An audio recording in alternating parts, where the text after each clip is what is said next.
So you know what? I don't want to keep making videos about how upset I am about the fact that Ian Fleming Publications has decided to edit the James Bond books. I don't want to keep making it because at this point I kind of just feel bad for them. I feel bad for IFP because they made a decision, they committed to that decision. The conversation around it only really occurred in kind of late February, early March, which means it's too late. The decision has already been made. The books are probably already sitting in a warehouse somewhere in England. So we as Bond fans just have to deal with it. But I did want to make one final video just to wrap up a few thoughts that I had that I think are important and maybe figure out where we're going to go from here. So if that is something that interests you, stay tuned. Hi guys, it's me. I'm having a nice cold beer, Alpine Lager. I've got a bit of a cold at the moment. This always helps. And let's talk, perhaps for the last time, although I might have one more video to squeeze out, about what we're going to do with this situation with Ian Fleming Publications. We are Bond fans, and we love the Bond books. And, you know, just recently, Mark O'Connell and Terence Leahy have been asking everyone to post their favourite Bond covers and their favourite Bond books. I haven't done that yet. I should do, because I've got tons of them. I've probably got 25 James Bond paperbacks within this room that I'm sitting in right now. And, you know, I love them. I cherish them. I love having the different covers. I love having the different editions. And I was really, really excited about the 70th anniversary James Bond books. Because, I mean, just think about it. For the first time ever in their history, they were going to be published by the family of Ian Fleming. It was like such a landmark moment for publishing in general, but also for the James Bond literary brand. And the unfortunate thing is, Ian Fleming Publications put us Bond fans into a really, really difficult situation. They made the decision to edit the James Bond books, to edit out things for our more sensitive modern audiences. But they didn't start having a discussion with us, the Bond fans, about this until end of February, beginning of March, by which point it's too late. I mean, I wouldn't be surprised if the James Bond books with their brand new covers are sitting in a warehouse in London right now, about to be shipped to the different stores. It's too late. We're not going to get them to reverse this decision and change their mind and print the books we actually want in April. They're going to print these bastardized versions of them, and that's really, really unfortunate. It really is. And I just got off recording a podcast for Hidden Gems with a sensitivity reader, a very, very successful and well-known sensitivity reader. And we were talking about it, and something really occurred to me that I don't think we've talked about. I think when we've been talking about the dilemma of the James Bond books, and we've been having this conversation about the edited versions and the unedited versions, there's been this assumption that the edited versions have merit, as in the edits have merit. And I think that's a dangerous assumption to make, because yes, the books have been edited, but that doesn't necessarily mean the edits are actually good or have value. And that's, I think, something that really, really concerns me, because it ends up that what we are being forced into is a situation where it's the worst of both worlds. I mean, yes, the James Bond books were written 70 years ago, when people discussed sensitive issues very, very differently. And you can look, ironically, the James Bond books, you know, have fans of color. They have fans in the LGBTQ community. They have female fans. They have male fans. They have all sorts of fans all over the world. People embrace the James Bond books, even though there are sections in them that are, what's that word they like to use, problematic. You know, the way you deal with black characters, the way you deal with Korean characters, the way you deal with gay characters, the way you deal with women. You know, the James Bond books have certain elements that could be considered racist or homophobic or misogynistic or xenophobic. And we as Bond fans, being adults, can cope with that. But Ian Fleming Publications decided, for whatever reason, that they were going to edit the book to sort of soften those up. And the problem is, the editing job they did is bad. I don't quite know how bad, because they haven't released a full list of the edits to be made, and I think that is something that we as fans should demand. But from the information that I have, it's very clear that their editing process it fell short. And I know something about editing books, because in my past I used to edit books. I've edited dozens, well over 100 books, I think, for print. I have a background in, literature. I have a degree in history and Victorian studies, which is English literature specific to the Victorian period, from Cambridge Founded University. It's joint honours. And I've been a book editor. So I take editing quite seriously. And the problem is, the editing job that they did for the James Bond books, as far as I can tell, is bad. It's the worst of both worlds. Why? Because when they approached it, they specifically approached it from the issue of race. So they went through the James Bond books, and if there was a reference to a Negro doctor, they took out the Negro part, because I can absolutely understand in this day and age, if you're a black person, you might not like the fact that they use the term Negro, even though back in the 50s that was a term that people used inoffensively. But the problem is, when you take out the racial descriptions of a character like the Doctor in Doctor No, which was published in 1958, you take out some of the historical context that, hey, in 1958, it was a big deal to have a black Doctor.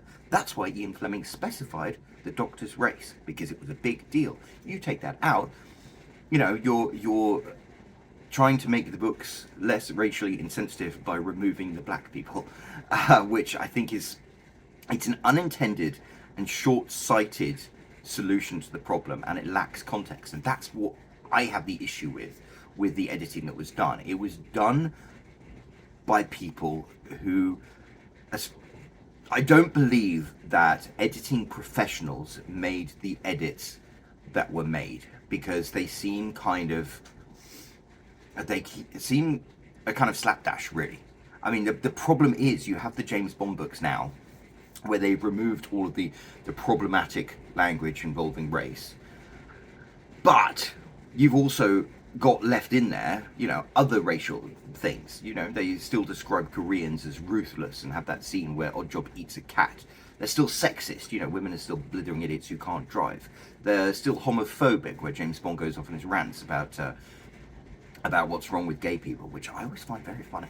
It's like Hemingway. It's like the author doth protest too much, which I love, because that adds some context, some interesting stuff to it. And when you edit it and you take that stuff out, you remove the context, you remove the juicy goodness of reading these books 70 years after they were written. But that's the problem. You've ended up with the worst of both worlds. You have a bad edit that has buggered around with the sanctity of the words, so you can no longer say, hey, this book is what it is, these are the words, they're sacrosanct, so therefore just deal with them. At least we are holding firm on one standard, which is we will protect the integrity of the actual words. So you've lost that, but at the same time, the books still have the stuff that's problematic, the stuff that is, sexist, racist towards Koreans, homophobic.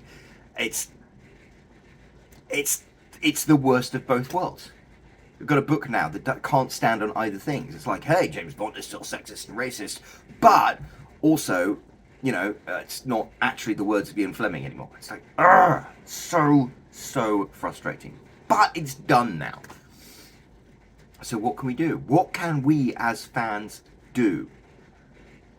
And I think what we have to do is, unfortunately, give Ian Fleming Publications a very clear message by voting with our wallets. I mean,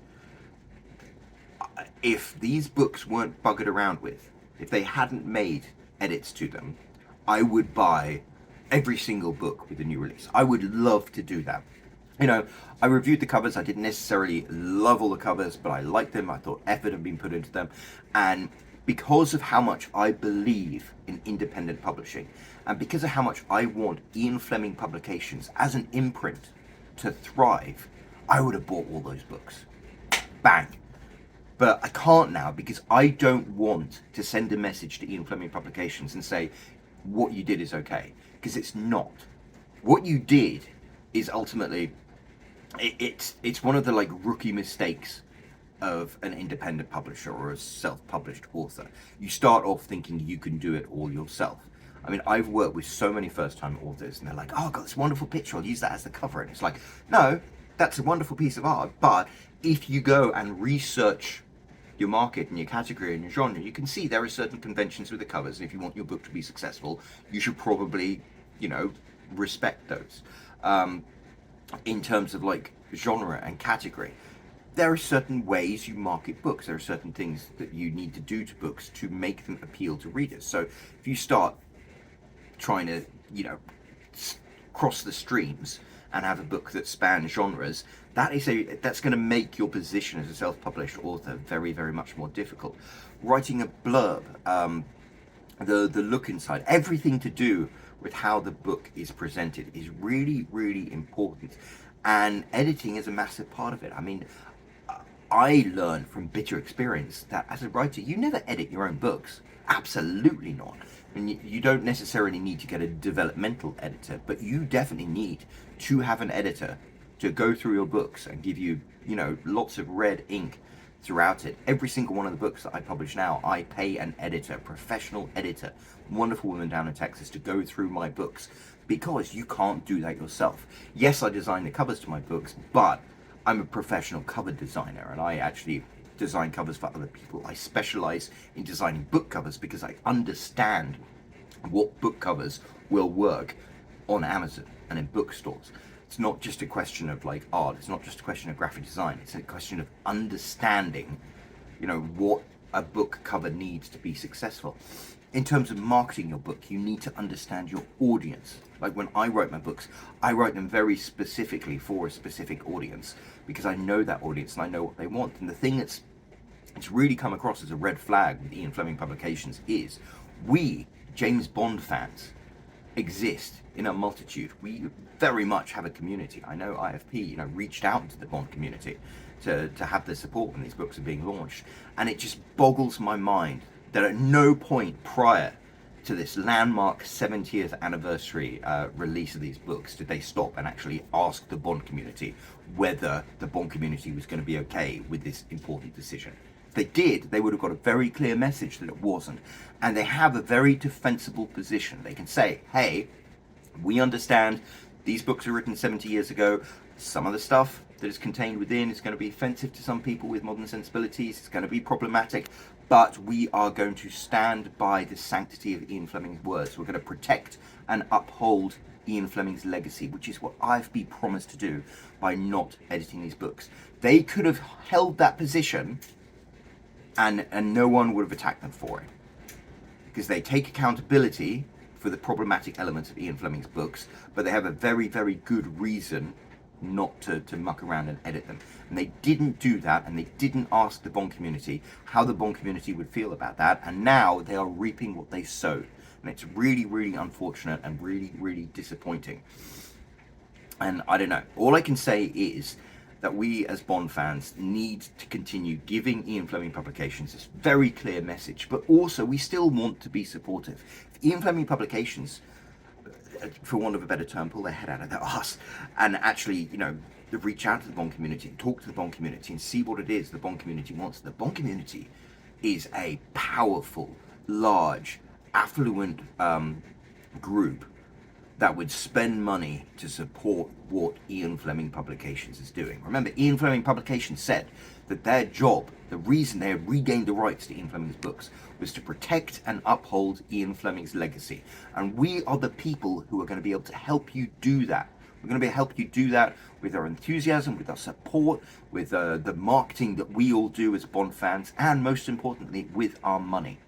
So it is too late, I think, for Ian Fleming Publications to reverse this decision. But hopefully it is something that they will take on board and realize we are not the enemy.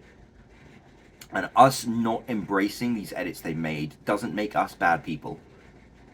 We just know what we want, and we really believe in the James Bond books, in Ian Fleming. And if you want if you want us to be the kind of customers that you clearly do, then you have to understand who we are as a community and what it is that we want. Because I don't think these books are going to succeed in nearly the way that they could, as long as these edits are in place. So yeah, I think I'm probably going to stop making videos about this, because at the end of the day, I think it is too late for them to do anything about it.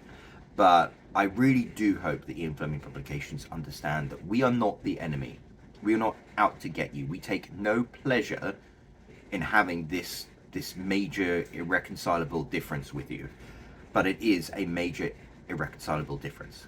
I hate to say it, to be blunt, Ian Fleming Publications, you screwed up. You screwed up quite significantly. And I think from now on, you know, if you want the Bond community to support you, you have to work with us and, you know, and respect where it is we're coming from, because we are coming from a good place, and ultimately we are coming from a place that supports the same mission that you have. So anyway, that's all I wanted to say about it. I will make one more video, but it's going to be a positive video. Okay, it's going to be a good one. But until then, yeah, all I can say is it's too late, but our voice is important, just as Ian Fleming's voice is important. So let's continue fighting the good fight and putting the word out, and hopefully the legacy of Ian Fleming will ultimately be enriched by this little hiccup that we have. Because 5 years down the line, 10 years down the line, we James Bond fans will still be there for the life and legacy of Ian Fleming. And hopefully Ian Fleming Publications is going to understand that, realize that ultimately we're on your side and we want you to succeed. Thank you very much. I'm Roland Hume. I've sold 67,000 copies of my books. If you want to find out how I did it, I've got a link right here you can click. And otherwise, don't forget to subscribe. I've got more videos coming soon. Thank you.